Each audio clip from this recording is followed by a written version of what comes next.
ఓం నమో నారాయణాయ. ఓం గురుభ్యోం నమ. శ్రీమద్భాగవతం యొక్క పరిచయము. శ్రీమద్భాగవతము వేదాంత సారము. ఇందు అనుష్ఠాన వేదాంతము కూడా మిళితమై ఉన్నది. వేదాంతము వృక్షమైతే భాగవతము దాని యొక్క మధుర ఫలం అని చెప్పవచ్చు.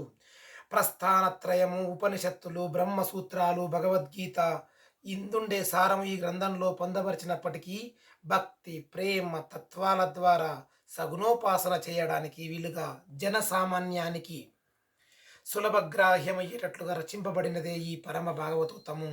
శ్రీమద్భాగవతము పురాణాలకు శిరోభూషణము వంటిది. భక్తి, జ్ఞాన, వైరాగ్యాలు తగు పాలల్లో మిశ్రితమైన అమృతం వంటిది. సామాన్య భక్తి పారభక్తిగా పక్వమైనప్పుడు జ్ఞానాంకురమవుతుంది. సగుణ రూపాలలో భగవంతునికి ప్రేమించడం ద్వారా సర్వ సృష్టిని ప్రేమించిన వాడైన భక్తుడు జ్ఞాని అవుతాడని చెప్పబడుతోంది. భగవద్భక్తిని చవిచూచిన భక్తుడు ఇంకా దేని యందు ఆసక్తి చూపడు, భాగవతం మీదనే ఆసక్తి చూపిస్తాడు. అతనిలో ఉన్న భక్తి వృద్ధి చెందుతున్న కొద్దీ విషయానురక్తి, కార్యాసక్తి క్షీణిస్తూ వైరాగ్యం పెరుగుతూ ఉంటుంది. భక్తుడు చివరికి జ్ఞానమయుడవుతుంటాడు. సదాసేవ్య శ్రీమద్భాగవత కథ యస్యాహ శ్రవణ మాత్రేణ హరిచిత్తం సమాశ్రయేత్. శ్రీమద్భాగవత కథను సదా సేవిస్తూ ఉండాలి, సదా స్మరిస్తూ ఉండాలి. దీనిని శ్రవణం చేసినంతనే శ్రీహరి శ్రోత హృదయంలో విరాజిల్లుతుంటాడు. దేవతలకు సైతం లభ్యం కాని భాగవతం మానవులకు లభ్యమై మోక్షాన్ని పొందుతాడు. భాగవత పఠన శ్రవణము యొక్క ప్రత్యక్ష ఫలము భగవంతుని యందుండేటటువంటి భక్తి అంకురించడం, మొలకెత్తడం, పుట్టడం. ఇదివరకే ఉన్న భక్తిభావము ఇమడించి స్థిరపడము, పిదప భక్తి పరిపక్వమైన జ్ఞానంగా పరిణమించి మోక్షరూపమైనటువంటి అంతిమ ఫలం లభించడము. కర్మ, భక్తి, జ్ఞాన మార్గాల గమ్యము ఒకటే అయినప్పటికీ అధికార తారతమ్యాన్ని బట్టి ఏదో ఒక మార్గమే మొదట సుగమమవుతుంది. భక్తి మార్గావంబులకు విద్యా పాండిత్యాలు అవసరం లేదు, మరి లింగభేదము అంతకన్నా లేదు, పశుపక్షాది విచక్షణ కూడా లేదు. ప్రేమించగలిగే సున్నితమైన కరుణాద్రయమైనటువంటి హృదయం ఉంటే చాలు. సకల చరాచర జంతుజాలన్నింటిలో శ్రీమన్నారాయణుడు ఏకోపనారాయణుడు సచిదానందగణ పరమాత్మ నారాయణుడు ఉన్నాడని చెప్పేసి గమనిస్తే చాలు, అందరినీ ప్రేమిస్తే చాలు అని చెప్తోంది. మానవుడు సృష్టిలో జీవరాశులలో అత్యున్నత స్థానమందు ఉండడానికి కారణం అతనికి ఇవ్వబడిన యుక్తాయుక్త విచక్షణ జ్ఞానం, బుద్ధి కుశలతలే ఇక్కడ మనకి ఆధారము. అందుకే సంసార వలయం యొక్క భోగాల క్షణిక్తమము, దుర్భరతత్వముల గురించి బాగా యోచించిన మానవుడు మోక్ష మార్గాన్ని ఖచ్చితంగా అన్వేషిస్తాడు. దీనిని ముముక్షుతత్వం అంటారు. ముముక్షతత్వం ఉదయించగానే నన్ను ఉద్ధరించు ప్రభు అని ఆ పరమేశ్వరుని భక్తి పారవశంలో ఉండే మానవుడు కోరుకుంటారు. దయామయుడైన ఆ పరమేశ్వరుడు ఉత్తమ భక్తులను అనేక విధాలుగా ఆదుకొని అదను రాగానే ముక్తి మార్గాన్ని చూపుతాడు, మోక్షాన్ని అనుగ్రహిస్తాడు శ్రీమన్నారాయణుడు. కృష్ణాస్తు భగవాన్ స్వయం అనే మాల సూత్రం మీద ఆ మాలమే మూలంగా మారి సూత్రం మీద శ్రీమద్ భాగవత రచన జరిగినదని, శ్రీకృష్ణుడు రచరిత్రను ప్రధానంగా తీసుకొని సృష్టి యొక్క ఆది నుండి మొదలుకొని శ్రీకృష్ణుని యొక్క అవతారం వరకు సంభవించిన భగవానుని పూర్వ అవతార గాథలే ఈ భాగవతంలో వర్ణింపబడ్డాయి.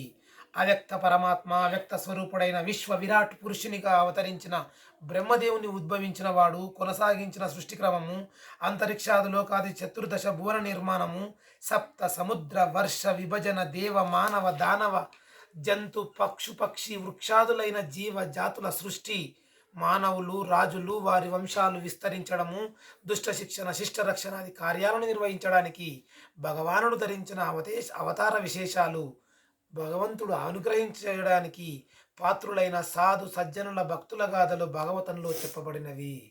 భాగవతాన్ని చదివినా విన్నా మోక్షాన్ని తుదకు పొందగలుగుతారు.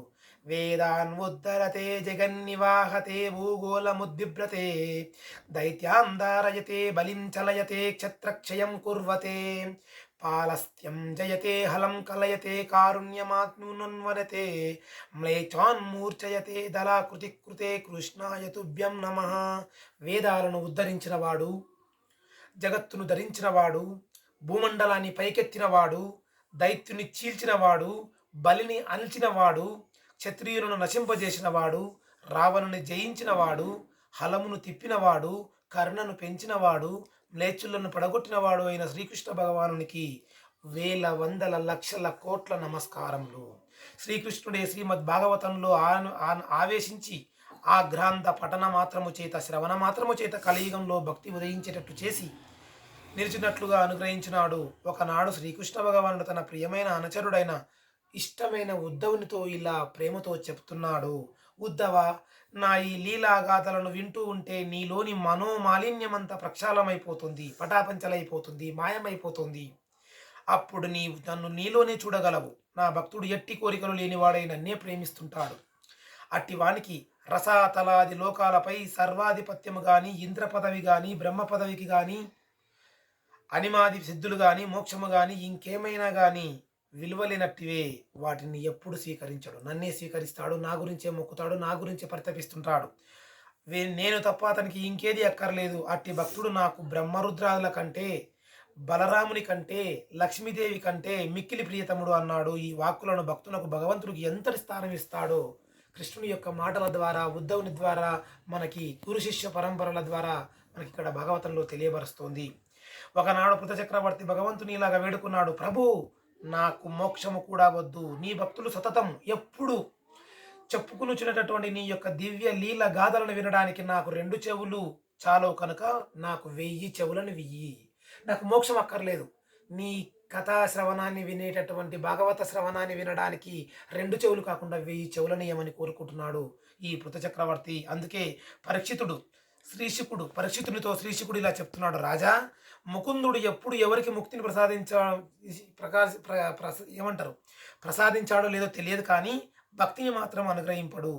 భక్తుడే కృషి చేసి సర్వము అర్పించుకొని భక్తిని పొందించుకోవాలని దీన్ని బట్టి మనకు అర్థమవుతుంది. శ్రీ విష్ణు శ్రవణే పరీక్షిత వైద్వయాసఖీ కీర్తనే ప్రహ్లాద స్మరణే తగంగ్రీ భజనే లక్ష్మీ పృతు పూజనే అక్రూరస్త్వభినందనే కపిపతిర్ధ్యాస్యే చ సఖ్యేర్జున సర్వస్వాత్మ సమర్పణే బలిరభూత్ కృష్ణాప్తిరేవం విదా.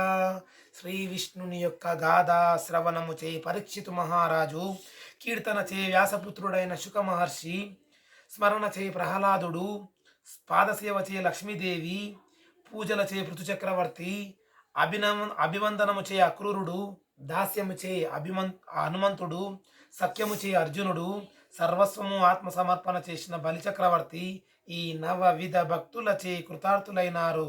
శ్రీకృష్ణ భక్తి ఇంత గొప్పది. సర్వం శ్రీకృష్ణార్పణమస్తు. స్వస్తి.